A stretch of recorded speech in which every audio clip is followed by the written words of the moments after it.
ဖိုးနီတယောက်ဘဲကလာတလဲအေးမြသောနှင်းတွေဖြာကျနေသည့်ညတညမှာနတ်သမီးလေးဦးသည်လူသားများမမြင်နိုင်သောနတ်လောကမှကြားဖြူအိုင်တစ်ခုတွင်ရေကစားနေကြသည်ထိုအချိန်တွင်သူတို့၏နားထဲသို့ကလေးငိုတန်တန်ရောက်လာခဲ့သည်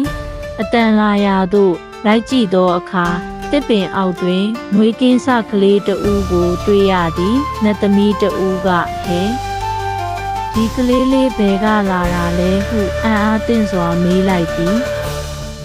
သူတို့သည်ထိုကလေးငယ်ကိုဖိုးနီဟုအမည်ပေးကာနလောကတွင်မွေးစားကြသည်ဖိုးနီသည်နတ်သမီးလေးဦး၏ချစ်ချင်းမေတ္တာဖြင့်ကြီးပြင်းလာပြီးနတ်များကဲ့သို့တာမန်မျက်စိဖြင့်မမြင်နိုင်သောနတ်စွမ်းအားများရရှိလာခဲ့သည်